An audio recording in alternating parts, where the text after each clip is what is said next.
to Nat Joe's Caffeinated Library. Today we're going to do a tag video. It's been a while since I've done one of these. Kind of forgot about them, to be honest. So we're doing another one. Today we're going to do the Anti TBR tag. I will link below the original creator and a couple other people that have done some awesome videos and the questions. So to start off, the first question is a popular book that everyone loves that you really have no interest in reading.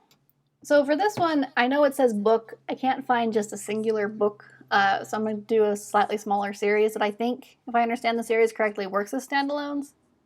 But it is the Plated Prisoner series. Guild, I think, is the first one. I really don't care to read it. I know a lot of people are talking about it. The covers look amazing, and the fan art looks like amazing. But yeah, I really don't have interest in reading a Midas telling or Midas retelling. I never really cared about that myth, so I don't really care about retelling of the myth. Or I guess it's not really a myth, the fairy tale. Yeah, I've just never really had any interest in it. I don't really want to read it. The next question is a classic book or a classic author that you really don't have any interest in reading. This one kills my wife because she loves this book, but I can't. The Great Gatsby. I don't care. Don't give two shits about that story. I don't like it at all. It's just a white boy who's trying to find a lot of money and partying his life away, and it's just, I can't. And I know there's more to it. Don't come at me. I really don't care about it. I have no interest in reading it. I'm sure there's some moral takeaway, and that's why it's worth reading, I guess. But yeah, that one, got no interest in the Great Gatsby. Don't care. Don't want to watch any of the movies they made about it. I don't care who's in it or how great it is. I do not like that story. I have no interest in actually reading the book. I've tried to read that story 30 different times, twice assigned for school, and I spark noted it every time because I couldn't get past. The writing style is awful. I can't do it. It has that long-winded, dry, desert storytelling language I just can't stand. I just can't do it. Can't. Yeah, that one. The next question is a problematic author whose books you have no interest in reading. I try to avoid the drama of this on the interwebs just because I want to read books for fun. But I have heard a little bit of the problematic issues surrounding Jay Kristoff. I'm not entirely sure all of it. I just know a very brief synopsis of why he's problematic right now. He seems to be legitimately kind of a weird guy, but whatever. But his Nevernight series, I don't care. Even before his weird interviews came out and his problematic statements about people, even before all that crap came out, I really just didn't have any interest in reading the Nevernight. I think it's really weird to have a fantasy story with a footnote. But so yeah, Jay Kristoff, I don't care about reading any of his books. The next question is an author you've read a couple of their books from, and you've just decided not to finish with that author. This was kind of weird. I'm probably going to say K.F. Breene. I really loved her, what's it called? The Born in Fire series. I got one of her books in one of my Caffeinated Legends boxes. I really loved it. I binged the series. It was super great. And then I tried reading some of her other stuff, and it just didn't. I ended up DNFing the series. To be fair, I think that series, The Warrior, I think it's called The Warrior Chronicles. I tried finishing that one. I ended up DNFing it. I couldn't stand it. And I think it was one of her first series, if not her first series that she wrote. So maybe I should just try reading some of her other stuff. She has like a whole world with several series existing in it that the Born in Fire series is in. So I might try picking up some of those books. But I'm also just not quite into urban fantasy as much as I used to be, so I don't know. But yeah, I read a few of her books, absolutely loved them, and then I couldn't finish with the author for her. I don't know. I might give her a second try, though, because I really liked the Born in Fire series, so. The fifth question is a genre you have no interest in or one that you've tried and just can't get into. So for this one, I don't really know if I have an answer. There are types of books in each genre that I guess horror. I lied. I really don't want to read horror. I don't really like watching horror either. So probably horror. Almost every genre there is something in it that I will like to read. Like I don't gravitate towards nonfiction, but I also really enjoy reading historical biopics of groups of people, or like I have a whole section on my library that are just women in war. And so like there's section like memoirs. If it's a memoir of like an actress or a person that I really enjoy, I will read those. Like I have a couple memoirs from Kate Mulgrew and what's her name? Princess Leia. How do I forget her name? Carrie Fisher. I don't know how the hell I forgot. Whoops. I don't know how the hell I forgot Carrie Fisher. I have a Carrie Fisher memoir. So like those kind of things I'll read. But I don't, outside of that, don't tend to enjoy nonfiction. But yeah, horror, Stephen King, all that kind of stuff. Nah, it's not my jam. I'm good. Question 6 is a book that you have bought but will never read. So the book that I have that I'll probably never really end up reading is A Life Less Normal. It's by a small indie publisher. It's a memoir, I think, of the author's life. Or, yeah, I'm pretty sure her life. Just going through the trials and tribulations of life, I guess. Her mom has mental illness. Her dad's got some shady business dealings. Mom ends up committing suicide. And then just trying to like move on once she meets, I think, her husband. Or someone. And just trying to like be a functioning adult. Not really quite sure why I picked this up, because this is not something I would ever read, but here it is on my shelf anyway. So I'll probably end up never reading that. I might donate it somewhere. So number 7 is going to get me in a whole lot of trouble with the book scram community. Number 7 is a series you have no interest in reading. Don't come at me, okay? Be nice.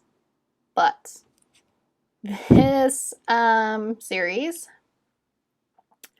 that I have absolutely no interest in reading and is so popular is the Court of Thorns and Roses, or whatever that series is. I read Sarah J. Maas's Throne of Glass series. I enjoyed it. I liked it. Manon needs her own series. But yeah, what is it called? Court of series. I don't know what it's actually called. I don't know if the series has a series name. But the one where the titles are so damn long, you all have to acronym it, and the acronym is still so bloody long. That series. I really have no interest in reading it at all whatsoever. It has been hyped to the point where it cannot be unhyped, and I have no interest in reading it. I think it's about Faze, a girl who might fall in love with one. I'm not 100% sure. Yeah, I just don't want it. Yeah, it's got nothing. It's officially become the series that's been talked about so much that it does not matter how good it may or may not be. I have no desire to find out. And so that one. Sorry guys, don't come at me. You do you. The memes are funny. I just don't have a frame of reference for most of them. Sorry guys.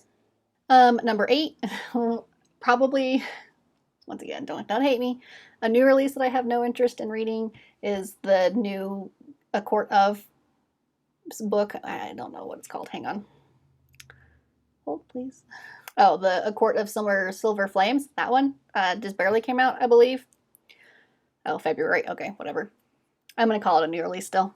Yeah, I don't have any interest in reading it, even with all of the new hype and how everybody's like, oh my god, I don't care. I'm not going to read it. Unless there's a legitimate reason I need to, but if it's hyped for hyped sakes, then probably not. I mean, so feel free to, if there is a point that I'm missing, do let me know. Otherwise, I really don't have any interest in reading the series. Although, I will die on this hill. Manon needs her own goddamn book. I don't care where in the series you put it. It can be pre-Manon. It could be pre-Thorn of... What the hell is it called? Throne of Glass. It could be pre-Throne of Glass. I would prefer post-Throne of Glass. Pretty please. But Amanda needs her own damn book. Give me that. That's a new release I'll read. Oh, and that's the last question. Look at me. Way to be prepared. So those are my answers. Don't hate me too much for them. I know you guys are super diehards and you love yourself some Court of Throne and Rose, whatever it's called. I know you love it. There's a reason you all love it. Good for you. I just don't come at me. This is the Anti TBR book tag. Don't hate me too much. Side note, have y'all watched the new Shadow of Bone series on Netflix yet? I haven't finished it yet. I am on episode 8?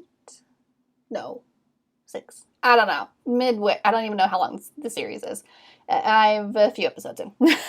So far, I'm freaking loving it, and Jesper is everything I have needed in my life and more. I love Jesper so goddamn much. My lord. Although I have a question for you guys, and I don't know if anybody knows the answer for this, but I really want to know. For those of you who haven't watched the series, this might get a little spoilery, so if you don't want to ruin it, to the end or something. But are they going to do the entire, like, Grisha series? Like, are they going all the way through Rule of Wolves, or are they just doing the 3? Because they're introducing Nina and Matthias, which I'm okay with that. But they're introducing her now, like at least her backstory, their backstory now. And she doesn't become relevant as a character until, what's it called? Crooked Kingdom, really. Like, I mean, okay, she's relevant in Six of Crows, but like her storyline doesn't really becoming like, it doesn't become a thing until Crooked Kingdom when like everything goes to shit. So if they're introducing their storyline now, I have to think they're going to do at least through Crooked Kingdom. Which makes me wonder if they're also going to do King of Scars, because I'd be here for that shit. I don't know, what do you guys think? Are they just going to like compact 4? What's 4 plus 3? 4. 7? Are they just going to compact, hang on, it's more than that. No, it's whatever. They're just going to compact all of these books into one, like, season or 2 seasons? I don't even know. Like, is 1 season Shadow of Bone, is season 2 the second one? I don't even know how they're doing. How are they doing this? Help me! I don't know what's going on, and I need answers. I hope that they do, like, the series as it goes. I hope they go all the way through at least Crooked Kingdom. I mean, why else would they be introducing Matthias and Nina this early? Because they are definitely a solely Six of Crows, Rule of Wolves era character. So unless they're going to compact a whole bunch of years into like, why would they introduce them so early? I really hope they go all the way through. That would be cool. I really enjoy the changes they've made so far. I feel like they've addressed some of the loose plot issues that I had in the books. They've kind of tightened things up a little bit. Alina has more of a backstory. I don't remember, and correct me if I'm wrong, I don't remember her being half Shu in the books. I might have overlooked that point because I didn't quite grasp the nationalities in the beginning. So if she wasn't, and they made her half Shu for the series, it worked really well. But if that was always already a thing, then they capitalized on it really well. I don't know. Yeah, so far I'm really enjoying the changes that they've made. I at least think the changes they make sense. Like you can understand why they've made the changes they've made. The changes they've made. It has, I think it's just tightened the plot up a lot. Like, I really love the Six of Crows. I love those. Oh my guys, I love them. I love that they're here earlier because it makes so much more sense, because in the book they kept talking about how everybody's trying to get Alina and everybody's going to get her and the assassinations attempts, whatever. And then you like never see any of that shit. You just like get like one guy and then like they forget about that plot. So I love that you get to actually see people trying to kidnap her this time. I love it. I'm just, oh man. I also liked they gave Alina a spine. Like her and the Darklings, their whole power dynamic is different in the series. And I enjoy it because it was a little, I don't want to say it was a little problematic in the books. It was just a little she was a very passive participant until suddenly she wasn't. So I like that in the TV series, she's like, oh no, you're hot, I'm gonna jump your bones. And so I'm all for this new and improved Alina. I don't know. If you guys want me to do like a whole commentary on how I feel about the series, let me know, and I'll do a whole episode of me fangirling over it. But I really am enjoying the series. Let me know what you guys think, because so that's it. A little side detour about my fangirling of Shadow and Bone. Sorry. Like I said, let me know if you want me to do like a whole episode talking and comparing the two. I'm all for that, but I feel like a lot of YouTubers have been doing that, so if that's an overdone train, I won't do it. That's fine. If there's another tag video you guys want me to do, hit me up. I'm all for the tag videos. My tag video list is getting a little bit short, so feel free to offer up suggestions. And I will see you guys on the next one.